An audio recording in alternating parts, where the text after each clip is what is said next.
안녕하세요. 오늘은 10억 초과 주택담보대출 규제가 해제될 전망인데요. 9월달에 부동산 시장 정상화 방안이 발표될 예정이라고 합니다. 해당 내용에 대해서 알아보겠습니다. 먼저 최근에 집값이 많이 하락하고 있는데요. 거래량도 거기에 비례해서 굉장히 하락하고 있습니다. 2020년 7월 한 달 기준으로 봤을 때 2020년 7월에는 그 서울 아파트 거래량이 1662건이었습니다. 그런데 2021년 7월 기준으로 보면 4679건으로 절반 이하 수준으로 떨어집니다. 그런데 2022년이 되면요, 더 상황이 심각하죠. 639건입니다. 21년에 4분의 1 수준이고 2020년에 거래량의 10분의 1 이하 수준으로 지금 거래가 되었죠. 굉장히 아파트 거래량이 급감하면서 여기에 굉장한 우려가 지금 생겨나고 있습니다. 그래서 정부도 이런 부동산 시장을 굉장히 꽁꽁 얼어붙어 있는데, 이런 부동산 시장을 정상적으로 좀 활력을 불어넣어야 되겠다 하는 생각으로 10억 초과하는 그 아파트의 주택담보대출 금지를 해왔던 그런 규제를 풀 것이라고 합니다. 이런 우려는요, 부동산 시장에서 집값이 빠르게 떨어지면서 거래량까지 급감하고 있어서 시장 충격이 우려되는 상황이라고 합니다. 그리고 내년 재정 지출이 전반적으로 긴축적으로 짜인 상태에서 이대로 부동산 쇼크까지 올 경우에는 우리 경제 전반에 부담이 더 커질 수밖에 없다 하는 우려가 지금 생겨나고 있습니다. 10억 초과하는 주택에 대한 담보대출 금지하는 그 규정이요, 9월 중에 해제될 전망입니다. 이 규정은 문재인 정부의 대표적인 반시장 규제로 그동안 꼽혀왔습니다. 주요 지역의 집값이 거래가 급감하고 그 와중에 또 급락할 조짐까지 보이고 있다고 합니다. 부동산 시장 경착륙을 위한 정부의 규제 완화가 시작되는 지점이라고 볼 수가 있겠죠. 금융위원회와 기획재정부 등 관계부처는요, 추석 연휴가 끝나는 대로 9월 중에 부동산 관계 장관 회의를 열 전망이라고 합니다. 부동산 시장 정상화 방안을 발표할 것으로 예상되고 있는데요.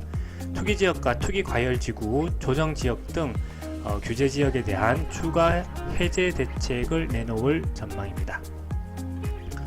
부동산 매수 심리가 무섭게 하락하고 있습니다. 특히 노도강의 10억 클럽이 가장 그 매수 심리가 빠르게 하락하고 있다고 하는데요. 한번 살펴보겠습니다. 9월 2일자 한국부동산원에 따르면요, 금리 인상이 본격화되면서 부동산 거래시장이 침체되었고 매수 심리가 크게 위축되고 있다고 합니다. 특히 서울은 17주째 매수 심리가 위축되고 있다고 해요. 한국부동산원은 그 매매 수급 지수를 내놓는데요, 100을 기준으로 했을 때 0에서 100 사이는 100 이하죠. 이쪽은 매도세가 우세할 경우에 나타냅니다. 그리고 100 이상은 100에서 200 사이의 숫자로 나타내는데, 이것은 매수세가 우세한 경우에 이렇게 나타납니다. 그래서 한국 부동산의 매매 수급 지수가 100 이하다 그러면 집값 하락기, 그리고 100 이상이다 그러면 집값 상승기라고 보시면, 간단하게 그렇게 보시면 될 것 같아요. 서울은 5개 권역으로 나눠서 분류를 하고 있습니다. 8월 마지막 주 29일 기준으로 서울 아파트 매매 수급 지수는 81.8입니다. 전주 82.9 대비 1.1포인트 하락했고요. 2019년 7월 1일에 80.3을 기록했는데요. 그 이래 3년 2개월 만에 가장 낮은 수치라고 합니다. 매매 심리가 그 정도로 이제 지금 안 좋은 상황이다, 이렇게 보시면 되겠습니다. 2021년 11월 셋째 주 15일 기준으로 99.6이었는데요. 그때가 이제 100 기준선이 100이죠. 100 이하로 떨어진 뒤에 9개월 이상 지수가 하락하고 있다고 합니다.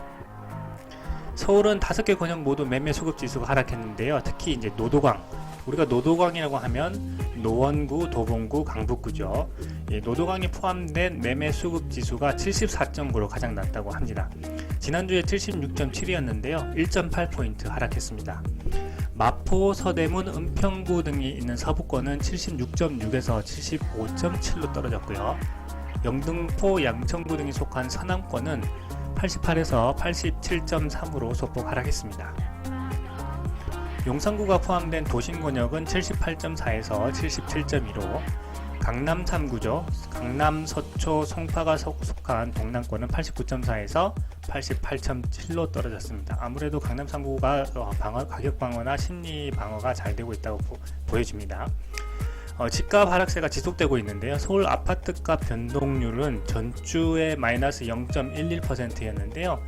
그것보다 낙폭이 커져서 마이너스 0.13%를 기록했고요.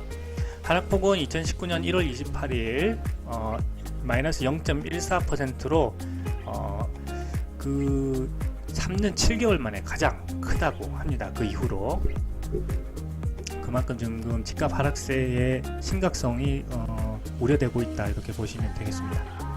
한국부동산원은요, 그 일부 지역 초고가 주택의 거래가 발생했지만 추가금리 인상 우려와 매물 적재 영향으로 관망세가 지속되고 거래 심리가 위축됐다고 하고 있습니다. 주요 지역은 경기가 85.2에서 84.8, 인천이 83.8에서 83.3으로 하락했고요. 수도권 아파트 매매 수급 지수는 83.7로 지난주 84.3 대비 0.6포인트 하락했습니다. 먼저 이 15억원 그 초과하는 그 아파트에 대한 주택에 대한 대출 규제는요, 2019년 12.16 부동산 대책에서 처음 도입된 금융 규제입니다. 투기 지역과 투기 과열 지구에 그 시가 15억원 초과하는 주택에 대해서는 대출을 전면 금지하는 규제였고요. 당시에 저금리 속에서 주택 시장으로의 과도한 그 유동성을 막기 위한 그런 조치였습니다. 그런데 문제점이 아무래도 많이 있었겠죠. 특히 주거 이동의 자유를 침해한다 하는 그런 지적이 많았는데요. 내가 가고 싶어하는 그 지역의 주택이 15억원이 초과될 때 집을 살 때는 대부분 그 주택담보대출을 받아서 사지 자기 돈으로 사는 사람은 그렇게 많지 않잖아요, 현실적으로. 그런데 대출을 안 해주다 보니까 그 지역으로 이동하지 못하는 사람들이 생겨났죠. 그래서 주거 이동의 자유를 침해한다, 이런 문제점을 많이 지적을 받았고요. 지나친 수요 억제 대책이다 하는 비난도 있었습니다. 그리고 풍선 효과로 중저가 주택의 급등을 유발하는 부작용이 있었다고 하죠. 즉 15억원 초과하는 그 주택에 대해서는 대출이 나오지 않다 보니까 그 이하에 있는 주택들, 앞에서 보셨듯이 특히 노도강의 그 주택 가격 상승률이 높았는데요.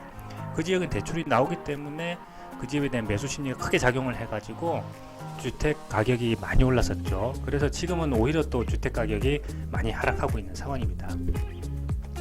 정부 관계자는 부동산 시장에서 집값이 빠르게 떨어지면서 거래량까지 급감하고 있어 시장 충격이 우려되는 상황이다. 내년 재정 지출이 전반적으로 긴축적으로 짜인 상태에서 이대로 부동산 쇼크까지 올 경우에는 우리 경제 전반에 부담이 커질 수밖에 없다라고 밝혔습니다. 그래서 아까 보셨듯이 거의 2020년에는 그 만 건이 넘었는데요. 그 7월 기준으로요. 2022년 7월에는 600건가 됐었죠. 그러다 보니까 거래가 많이 되지 않으면 세수가 엄청나게 이제 줄어들게 됩니다. 특히 부동산 같은 경우에는 한 건당 발생하는 세금이 굉장히 큰데요.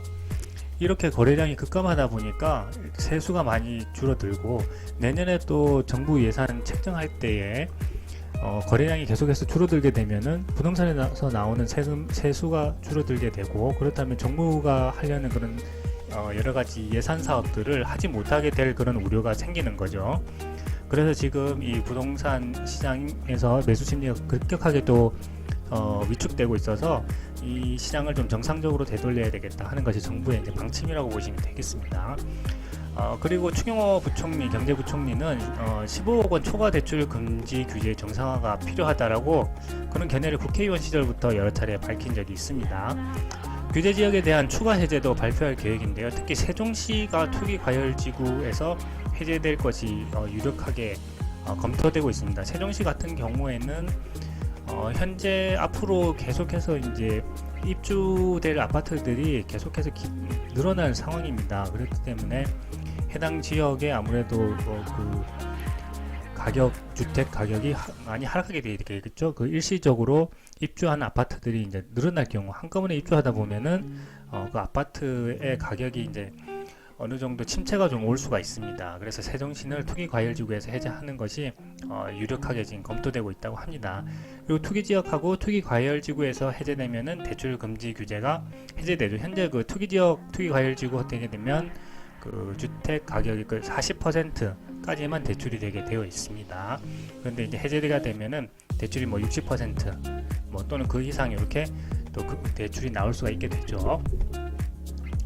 그래서 지금 이번에 15억 초과 주택담보 대출에 대한 그런 규제가 해제되게 되면은 부동산 시장이 정상화될 수 있을지는 사실 이것만으로 부동산 시장이 정상화된다는 거는 좀 어렵게 보이고요. 다른 여러 정책들이 함께 좀 시행이 돼야 될 것 같습니다. 그렇지만 현재 그 10억 초과 주택담보대출 규제로 인해서 해당 지역에 그 이동을 하지 못했던 분들은 이제 그 규제가 해제되기 때문에 대출을 이용해서 그 갈아탈기가 가능해진다 이렇게 보시면 되겠습니다. 그래서 이 정책을 잘 보고 계셨다가 10억 초과하는 주택담보 대출 규제가 해제되면 대출을 이용해서 갈아타기 전략을 한번 생각해 보셔도 좋을 것 같습니다. 오늘 영상은 여기까지 하겠습니다. 감사합니다.